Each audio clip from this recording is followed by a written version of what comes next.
Esta emisora les da la bienvenida al programa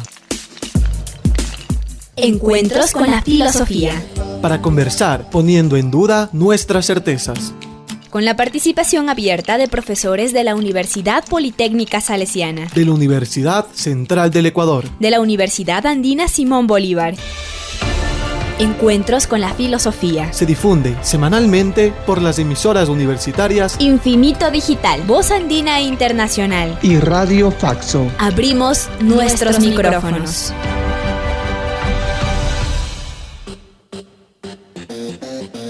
Bienvenidos y bienvenidas al programa especial de cierre de la segunda temporada de Encuentros con la Filosofía.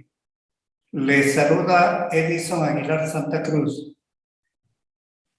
Encuentros con la Filosofía es un espacio de reflexión sobre vida cotidiana y filosofía. Propone, con la colaboración de docentes universitarios, abordar un tema de la vida cotidiana desde una perspectiva filosófica. Hoy tenemos un programa especial de cierre de esta, la segunda temporada. Saludamos a Karina Torres y a Carlos Minango, quienes desde Voz Andina Internacional, con los medios virtuales, hacen posible estos encuentros. Agradecemos y damos una cálida bienvenida al invitado para este programa especial de cierre de temporada, Edison Paredes Buitrón. Él es magíster en filosofía, docente de la Universidad Andina Simón Bolívar, sede Ecuador, y de la Pontificia Universidad Católica del Ecuador. Sus intereses investigativos se centran en temas de epistemología, lógica, teoría social, teoría política, educación popular, entre otros. En este programa de cierre de temporada, Edison Paredes Buitrón compartirá con nosotros una presentación sobre educación y filosofía por aproximadamente 40 minutos. Bienvenido, Edison, le escuchamos. Muchas gracias, Edison. Un cordial saludo a todos y a todas las seguidores y seguidoras de este programa. Un saludo también a Karina. Muchas gracias por esta invitación también a compartir un tema que puede concitar algún interés y sobre todo también para poder reflexionar este nexo entre educación y filosofía. Esta reflexión pues propone en primer lugar algunas tesis generales sobre el concepto educación. Igualmente plantea algunas tesis también generales sobre el concepto filosofía, que de alguna manera ya lo habíamos expuesto en algún programa anterior. Y en tercer lugar presenta las relaciones entre educación y filosofía desde dos perspectivas. Una que la consideramos trascendente y otra posición, otra perspectiva que la hemos denominado crítico inmanente. Pues vamos a comenzar exponiendo algunas ideas sobre el concepto educación.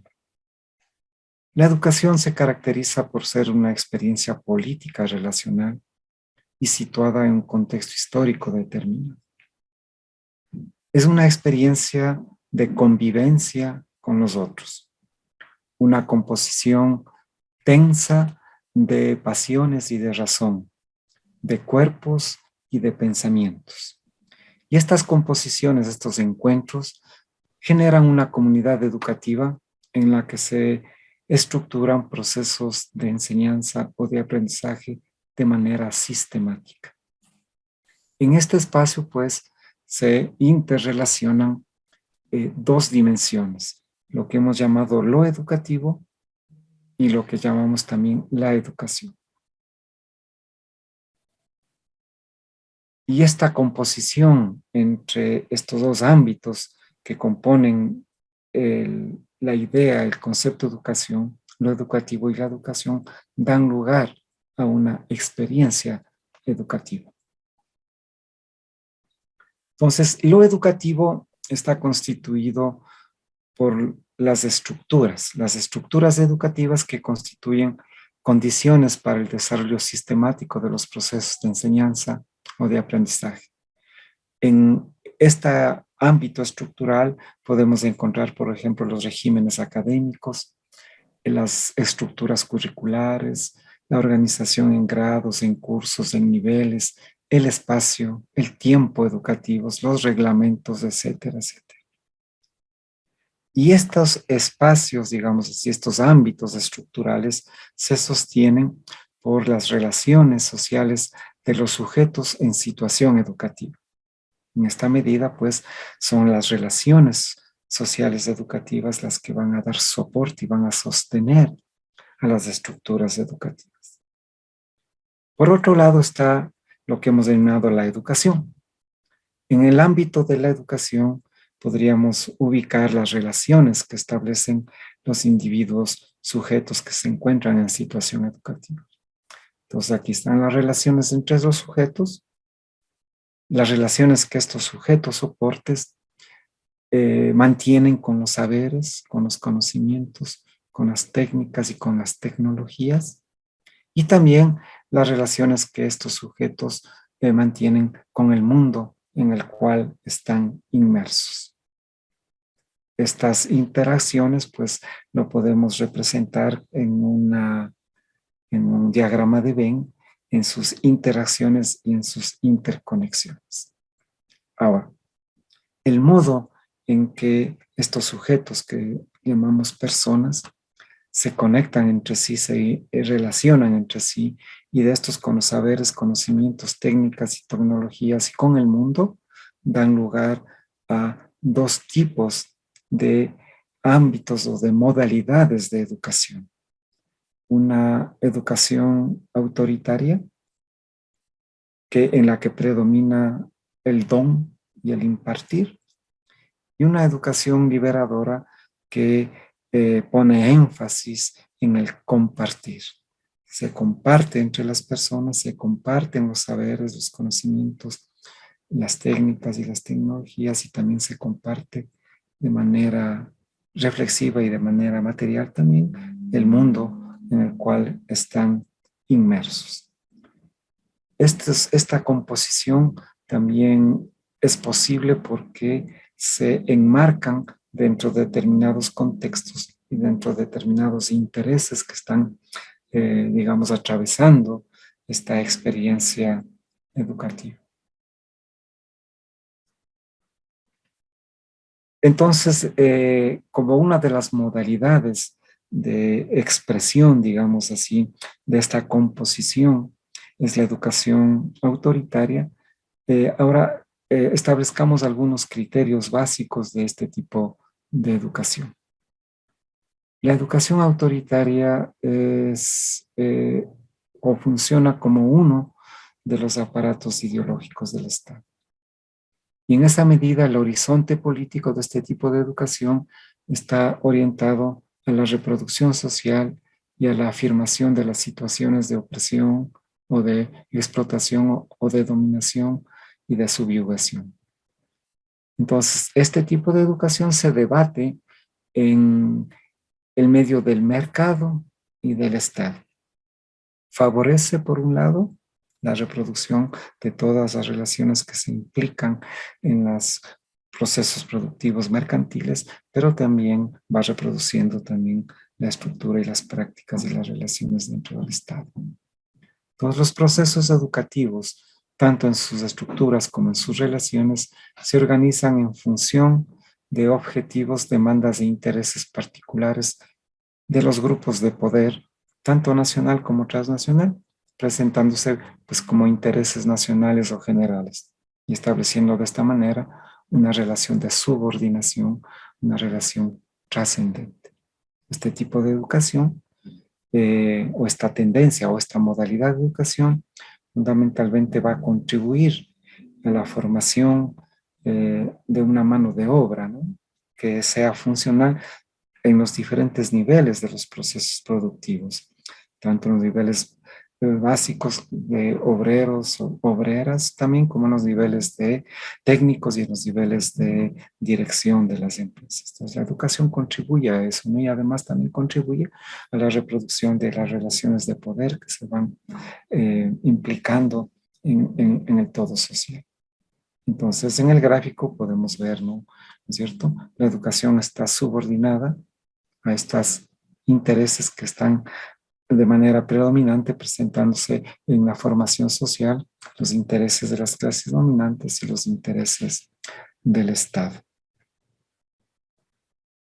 Por otro lado, esta otra modalidad de educación que llamamos la educación liberadora, el horizonte político está orientado a educar a los individuos sujetos para que ellos o ellas, de manera organizada, de manera consciente, transformen la realidad en la que están inmersos. No es en este sentido que la educación es la que va a modificar o a transformar las situaciones o a resolver los problemas de la sociedad, de las personas, de los grupos. Más bien, el horizonte de esta educación está ligada a la formación, a la educación de los sujetos, para que ellos de manera consciente, de manera decidida, de manera, digamos, organizada, puedan cambiar, puedan modificar, puedan transformar la situación en la que se encuentran. En esa medida, pues este tipo de educación mantiene una autonomía en relación a los intereses y necesidades predominantes de un determinado orden social. Y no solo se organiza en función de las necesidades de los sectores populares, sino que al mismo tiempo pone énfasis en sus aspiraciones, búsquedas y deseos. Y vale también aquí recalcar que la modalidad de educación liberadora también mantiene autonomía incluso con los intereses, las aspiraciones o las demandas o las necesidades de los grupos sociales populares, es decir, mantiene autonomía en relación a cualquier tipo de interés. Entonces, lo que se hace es una relación dialógica entre la educación y la formación social. Y en esta medida, el tipo de relación que se establece entre educación y formación social es una relación inmanente. La educación no está subordinada ni a los intereses de las clases dominantes ni a los intereses de los sectores populares, sino que establece un vínculo, una relación dialógica entre los intereses, sobre todo por una opción preferencial, con los intereses de sectores populares. Y en esa medida hay una relación de inmanencia. Esto, digamos así, con respecto a lo que sería, en términos generales, la educación. Ahora podemos pasar, pues, a plantear algunas tesis también en relación a la filosofía. Hay un uso común, un uso cotidiano de la idea de filosofía y la podemos pues agrupar en unas dos tendencias, ¿no? Una tendencia negativa que tiene una referencia peyorativa con respecto a la filosofía y otra también positiva. La negativa ubica a la filosofía como un pensamiento alejado de la realidad, como que está fuera del mundo, como que está elevado, ¿no es cierto? El filósofo aparece o la filósofa aparecen como esos extraños seres que no tienen los pies en la tierra y están elevados, ¿no? Están en un mundo distinto. O también se lo presenta como un mundo, un pensamiento muy teórico que resulta muy difícil, muy abstracto y está fuera del alcance de los comunes y corrientes seres humanos. Y hay otra tendencia cotidiana que también tiende a establecer una apreciación, una valoración positiva de la filosofía y la ubica como a la filosofía como ligada a ciertas propiedades, valores, principios de una persona o de una institución. Entonces podemos plantear que este tipo de pensamiento es mi filosofía o se establece la filosofía del colegio, la filosofía de la empresa, la filosofía de la institución. También aparece la filosofía como un patrimonio del sabio, o como un sinónimo de sabiduría. Y también se lo concibe como cualquier modo de concepción del mundo más o menos coherente. Y en ocasiones se lo asume como conocimiento, también como conocimiento de todo conocimiento o como la ciencia de las ciencias.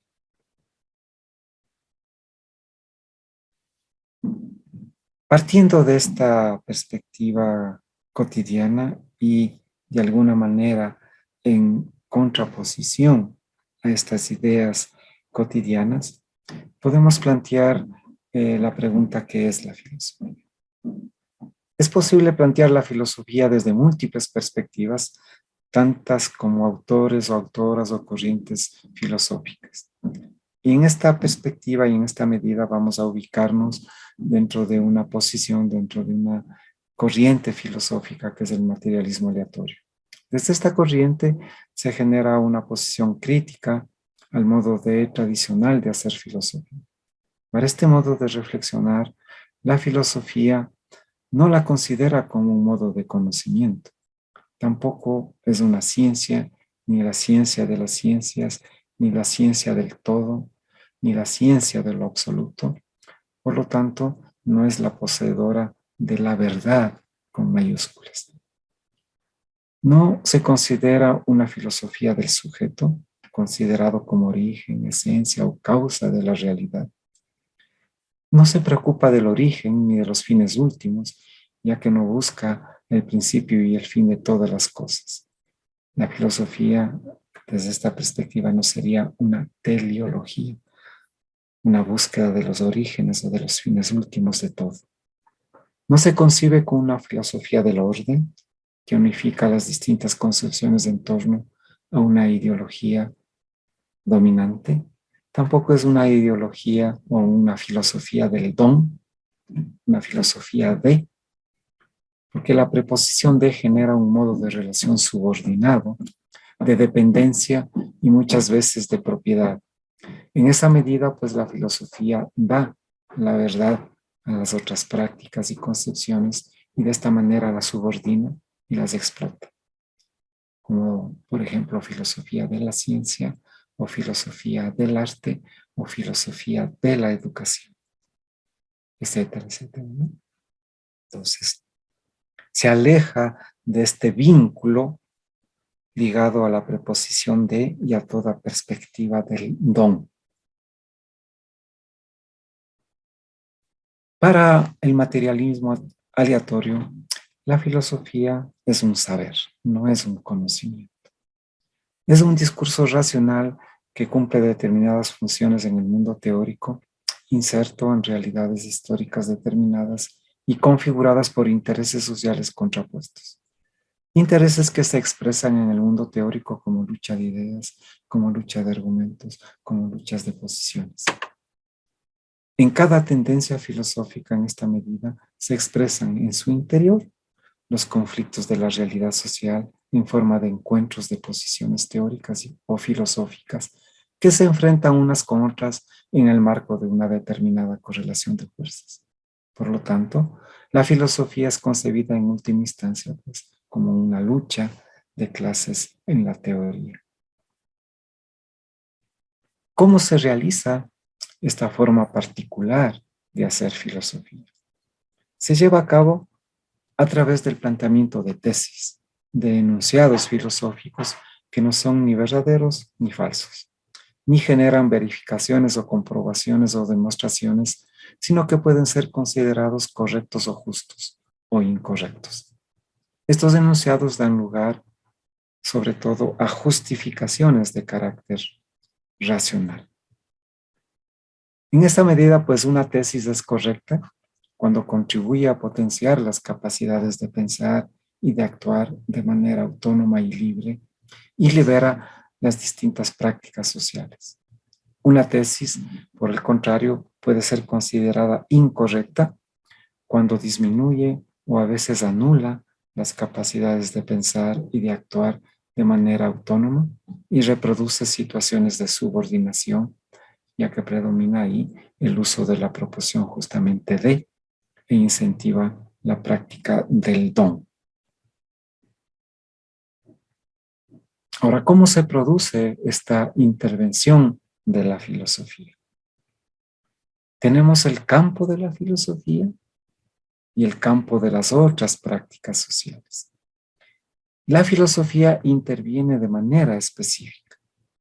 No interviene directamente en esas prácticas, sino en la filosofía de esas prácticas. Interviene en la filosofía de los sujetos que hacen, por ejemplo, economía, que hacen política, que hacen arte, que hacen ciencia, que hacen educación. Por lo tanto, la filosofía interviene en la filosofía tomando distancia de esas prácticas. Y al tomar distancia, reflexiona sobre ellas, incide sobre su filosofía y sus prácticas, pero no las invade ni las subordina. Actúa, por lo tanto, en la vecindad. Y esto es importante señalar porque el ámbito justamente de intervención filosófica no se sale del campo de la filosofía.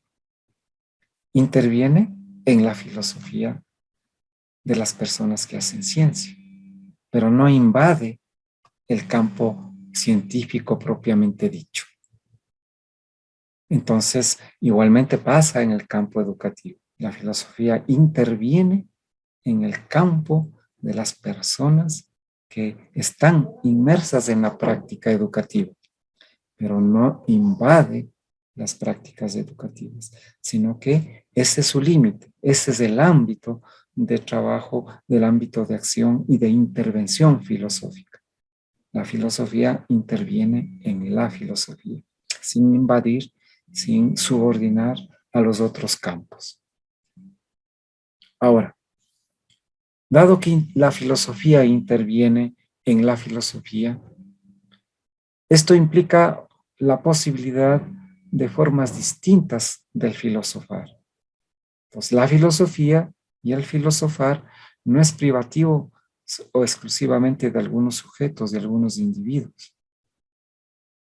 Hay un filosofar que algunos sujetos lo realizan de manera profesional, porque ese es su campo de trabajo, ese es su campo de acción.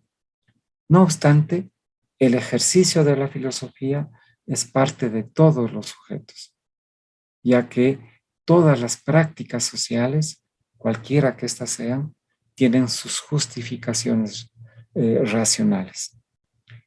A este modo de filosofar se lo puede denominar filosofía espontánea. Así, por ejemplo, hay una filosofía espontánea de las personas que hacen ciencia, de los científicos o de las científicas, que se les llama fe. Estas prácticas de estas personas lo que hacen es realizar justificaciones racionales de sus propias prácticas. Hay una filosofía espontánea de las personas que hacen arte, de los artistas, ¿no es cierto? Sí, que le podemos llamar fe. Una filosofía espontánea de los artistas. Todas las personas que hacen arte generan justificaciones racionales de su propia práctica y de otras prácticas también en las que están inmersos los artistas y las artistas, ¿no? Hay una filosofía espontánea de las personas que hacen política, de las personas que hacen educación, de las personas que hacen deporte, de las personas que hacen cualquier práctica social, ¿no es cierto? Todos y todas, por lo tanto, podemos establecer justificaciones racionales y a esa capacidad de generar estas justificaciones racionales estamos en el ámbito de la filosofía, ¿sí? En este sentido, todos y todas filosofan, en la medida en que justifican de manera racional sus concepciones y sus prácticas. Ahora, ¿qué resultados genera esta intervención filosófica? La filosofía, al intervenir en la filosofía, genera distinciones entre ideas, traza líneas de demarcación entre teorías. Por ejemplo, hace una distinción entre lo que es ciencia y lo que no es ciencia, entre lo que es arte y lo que no es arte, entre lo que es religión y lo que no es religión, entre lo que es política y lo que no es política, entre lo que es educación y lo que no es educación, etcétera, etcétera. Estas demarcaciones, estas distinciones, lo que hacen es permitir la apertura de vías correctas para el desarrollo de las distintas prácticas, interviniendo en una particular correlación de fuerzas. En una misma práctica, por decir algo, en la práctica educativa, intervienen unas fuerzas, unas correlaciones de fuerzas entre posiciones y tendencias filosóficas. Entonces, la filosofía, al intervenir en este juego de fuerzas y hacer distinciones y demarcaciones, lo que hace posible es que estas prácticas puedan desarrollarse y puedan potenciarse cuando las tendencias y las posiciones filosóficas de carácter, digamos, materialista digamos, se sobreponen hacia otro tipo de concepciones y tendencias filosóficas. ¿Sí? Entonces, esta intervención filosófica puede posibilitar la continuidad de la producción cognitiva, así también como el desarrollo de prácticas sociales correctas. Ahora bien, ¿de qué se ocupa el filósofo o la filósofa?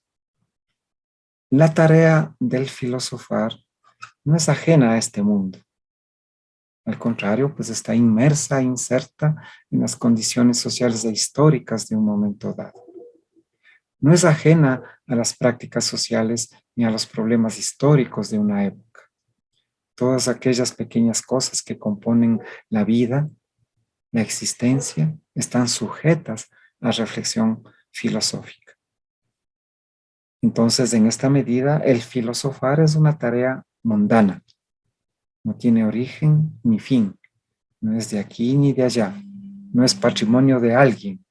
Al contrario, todos y todas ejercen esta capacidad reflexiva. La filosofía está presente en el lenguaje, en todos los sistemas de creencias, en las maneras de ver el mundo y en todas las prácticas sociales. Muchas de las veces de manera espontánea y otras pues de manera sistemática y de manera crítica. Visto ahora estos dos conceptos, ¿no es cierto? Expresados estos dos conceptos, educación por un lado y filosofía por otro, ahora establezcamos este vínculo entre educación y filosofía. Hay dos perspectivas que podríamos establecer de vínculo o de relación. Una relación que podríamos llamarle, como habíamos indicado, trascendente, de subordinación-reproducción, y otra relación dialógico-crítica de carácter inmanente. En esta perspectiva de vínculo trascendente hay dos posibilidades de relación. Una primera en la que la filosofía está subordinada a la educación y la educación en esta medida determina de manera jerárquica, de manera vertical, lo que se entiende por filosofía, lo que se enseña de la filosofía, la transferencia de los saberes filosóficos con fines sobre todo de control, normalización y disciplinamiento, y la formación también de sujetos dóciles a críticos con tendencias fundamentalmente a la adaptación. Pero también hay otro modo de establecer el vínculo trascendente, que es, digamos así, el predominante. La educación aparece subordinada a la filosofía. Entonces, aquí aparece este vínculo de filosofía de la educación. el discurso filosófico dominante se impone a la educación subordinándola.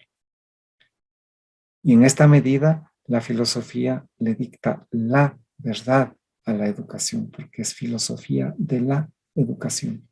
Le dota a la educación del ser, de la esencia, del deber ser, de los valores y de determinadas tablas de valores. Le indica el sujeto, el origen y el fin de la educación. Le impone lo que se entiende por educación.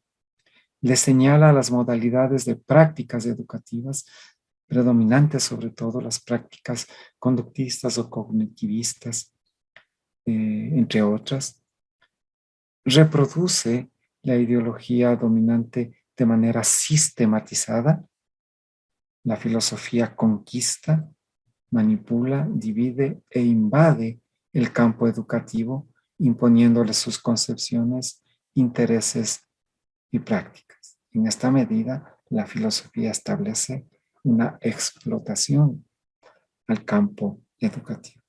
En definitiva, esto es lo que se podría decir una filosofía de la educación.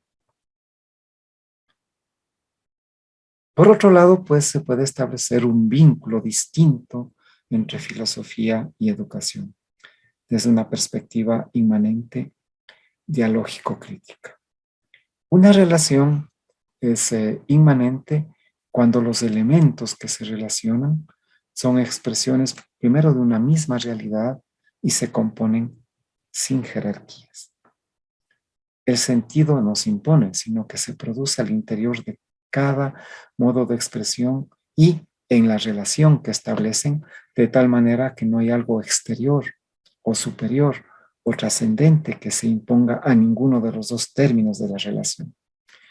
La relación de inmanente es un modo de relación descentrada y por tanto libre, soberana y democrática, que promueve justamente la capacidad de compartir.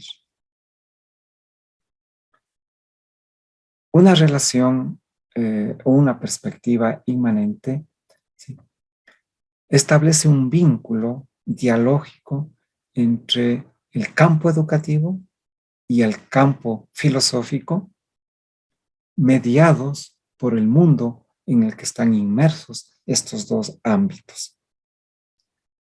De tal manera que la filosofía intervenga, como habíamos dicho, en la filosofía de la educación, ¿sí?, y en la educación filosófica, sin invadir el campo específico de lo que sería, ¿no es cierto?, el campo educativo. Y el mundo interviene ahí, soportando estos dos elementos, pero también interviniendo, ¿sí? Y el mundo, en este vínculo de educación y filosofía, empieza también a ser reflexionado. En esta perspectiva, educación y filosofía, desde su especificidad intrínseca, se encuentran para dialogar, de tal manera que potencian tanto las capacidades de pensar, aprender y actuar, en la medida en que la filosofía actúa en la filosofía que hacen de las personas que hacen educación.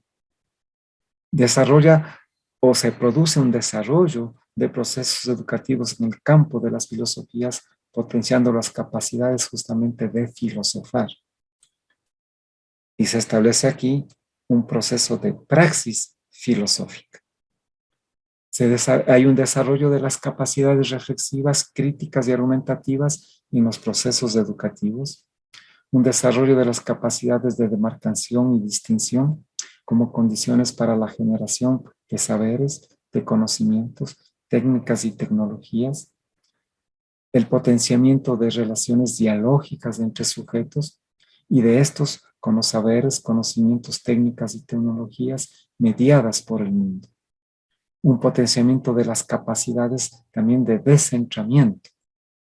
Este vínculo dialógico inmanente entre estos dos ámbitos, entre estos dos campos, posibilitan también una capacidad descentrada, una capacidad de pensar y de actuar sin centro, sin dependencias, sin subordinaciones. Y esto es lo que hace, digamos así, un proceso inmanente de vínculo entre filosofía y educación. Un potenciamiento también de las capacidades de producción colectiva, una formación de sujetos para enfrentar los riesgos y los encuentros que implica la existencia y para la transformación del mundo. Plantea tesis que a manera de justificaciones racionales pueden incidir en las concepciones y prácticas filosóficas espontáneas de educadores y educandos, ¿no es cierto? Cambiando las relaciones entre las ideas y modificando sus orientaciones y toma de decisiones. Posibilita el establecimiento de distinciones, de demarcaciones entre lo que implica la educación y lo que no es educativo, entre la pedagogía y lo que no es pedagogía, entre la producción científica y lo que es la enseñanza o el aprendizaje de la ciencia, y así en los distintos ámbitos de relaciones y de prácticas se producen este tipo de distinciones. Estas distinciones o demarcaciones posibilitan concepciones y prácticas educativas correctas y unifican los elementos dispersos del campo educativo en un discurso relacional, racional y coherente. Posibilitan potenciar el pensamiento crítico en la medida en que actúa en contra de las pretensiones de absolutez y de pensamiento único de la ideología dominante, así como impide aferrarse y aceptar como naturales las ideas y prácticas que dicta un determinado orden social. Eso sería, en términos generales, pues, esta reflexión entre el vínculo de educación y filosofía. Muchas gracias. Muchas gracias, Edison. Surgen múltiples preguntas luego de esta presentación. Una de las primeras podría decirse que hay una preocupación por parte del maestro, del profesor, en torno a esta relación. Y entonces la pregunta sería, para un maestro, para un educador, ¿es posible optar por una de estas posibles relaciones entre educación y filosofía? De hecho, estos dos modos, estas dos formas de vínculo entre educación y filosofía están presentes en la misma práctica educativa, tanto de docentes como de discentes. Lo que pasa es que el primer modo de vínculo y el primer modo de relación que hemos llamado trascendente es el que predomina.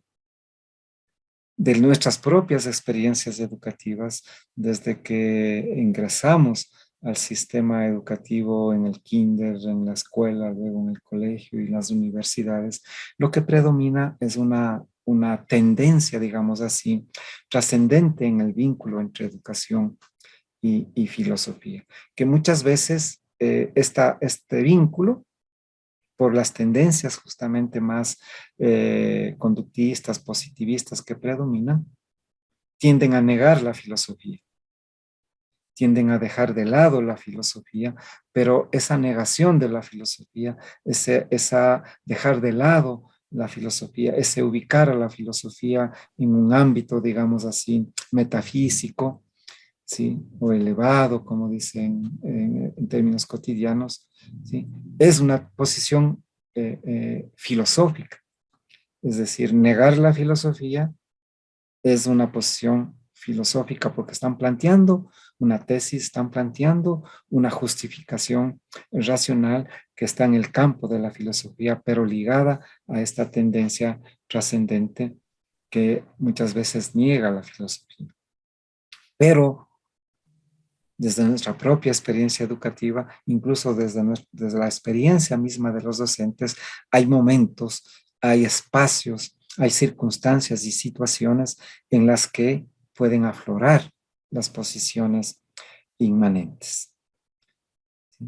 Y en una misma experiencia educativa, incluso en los mismos docentes y estudiantes que están implicados, enmarcados en posiciones trascendentes, hay momentos en donde fluye la cuestión inmanente en espacios y en tiempos, pero que no se vuelve predominante.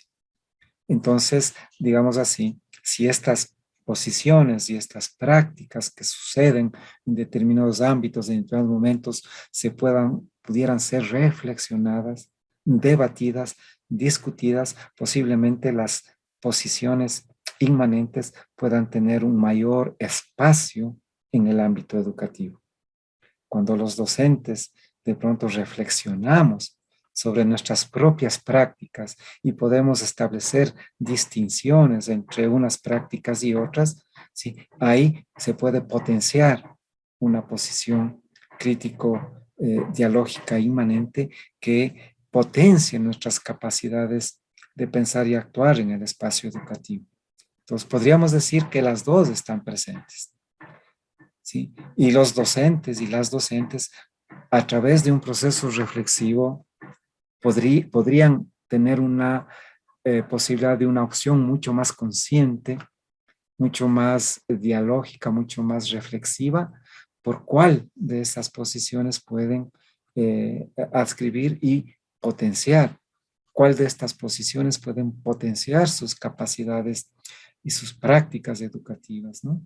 Entonces, las dos están presentes en un ámbito educativo, un espacio educativo y en una misma experiencia educativa. Por decir algo, quienes adoptamos, por decir, una tendencia y una posición crítico-dialógica inmanente, también podemos reproducir una posición trascendente muchas veces de manera inconsciente, porque está presente en esas dos posiciones en nuestra misma práctica, ¿no? Sí. Bien, esto querría decir, esto hablaría a favor de la importancia de la filosofía en la formación y en la misma vida cotidiana para todos, para todas las prácticas sociales, para todas las profesiones. Y entonces, ¿cómo promover fortalecer la formación en filosofía en todo el sistema educativo? Sin duda es importante el trabajo y la práctica, la praxis filosófica en todos los ámbitos de la vida y de la existencia, especialmente en el ámbito educativo, ya que en el ámbito educativo pasamos buena parte de nuestra niñez, de nuestra adolescencia y de nuestra vida, digamos así, de la juventud y hasta estructurar nuestros campos profesionales. La tendencia en el mundo, en este mundo más ligado a las cuestiones mercantiles, digamos, al predominio de lo más fácil, al predominio del tiempo rápido, ¿no es cierto? La filosofía va teniendo cada vez menos espacio, ¿sí? Se va eliminando la filosofía de los ámbitos educativos, especialmente de los ámbitos, digamos así, de los bachilleratos. La filosofía se va tendencialmente eliminando de las universidades, con lo cual pierden este carácter de universidades, ¿no? De universitas, ¿sí? Y una estrategia de reposicionar la filosofía y el saber filosófico y la reflexión filosófica en el ámbito educativo es fundamental. Fundamental para poder hacer este tipo de distinciones, ¿no? De distinciones, de potenciar las capacidades reflexivas, de distinguir lo que es correcto y no es correcto, Esto, y el ámbito educativo me parece que es un ámbito estratégico para reposicionar el saber filosófico, cualquiera que éste sea. No solamente, digamos, las distintas tendencias filosóficas, las distintas posiciones filosóficas, para que haya una posibilidad de que las personas que están en situación educativa puedan hacer opciones de acuerdo a sus intereses, de acuerdo a sus objetivos de existencia, de acuerdo a sus posiciones y prácticas teóricas, políticas, religiosas, estéticas, cotidianas, ¿no es cierto? Es decir, este campo, esta posición filosófica me viene mejor a mi perspectiva de vida, a mi perspectiva de existencia, y se conecta con eso y empieza a establecerse un recurso y un discurso, digamos así, racional que justifique, que plantee tesis, que pueda de manera racional confrontar con otras posiciones de manera dialógica, de manera, digamos así, posicional. Entonces, la educación es un espacio estratégico, porque ahí, en ese espacio, es donde se pueden generar y potenciar las capacidades reflexivas de manera mucho más sistemática. Eso no quiere decir que se pueda también hacer este ejercicio y esta práctica filosófica en otros campos, ¿no? Que no sea el educativo, en el campo político, en el campo religioso, en el campo científico, en el campo estético, en el campo cotidiano sobre todo, ¿no? ¿Sí? Entonces la reflexión filosófica es fundamental según mi punto de vista. Incluso para poder, digamos, asumir de manera mucho más razonada, de mucho más consciente, reflexiva, los riesgos que impone la existencia actual, ¿no? Impone la existencia actual. El mundo como está configurado, lo que propicia es la menor cantidad o la menor posibilidad de pensamiento crítico. Mientras más crítico sean las personas, pueden afrontar de mejor manera la situación actual. Mientras más se anula o se restringe o se debilita la capacidad crítica, ¿sí?, más posibilidades hay de subordinación, de dominación, de mantener los sistemas de colonización del pensamiento. Entonces, el ejercicio filosófico resulta fundamental, imprescindible para poder, digamos, enfrentar las situaciones del momento actual, del mundo actual. Muchas gracias, Edison.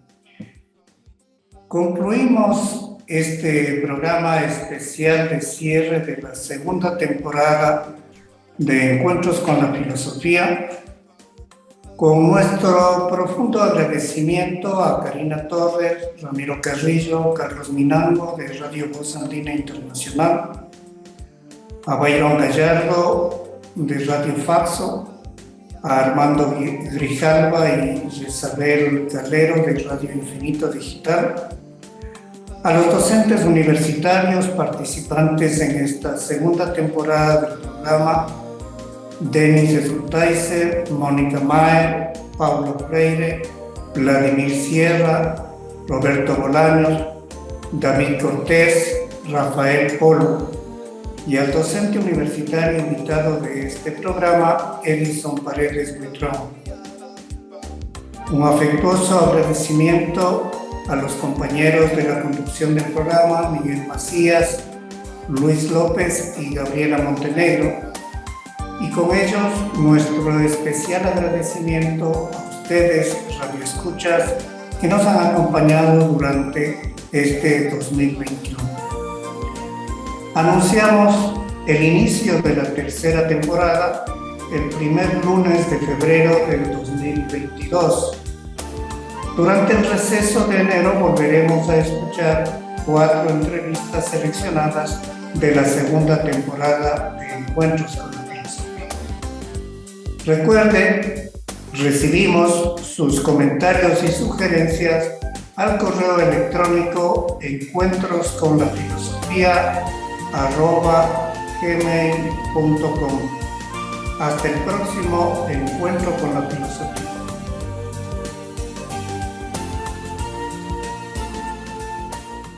Agradecemos su sintonía a Encuentros con la filosofía. el programa que impulsa el filosofar como acción compartida desde las radios universitarias. Les invitamos a compartir las próximas emisiones de Encuentros con la filosofía por esta emisora.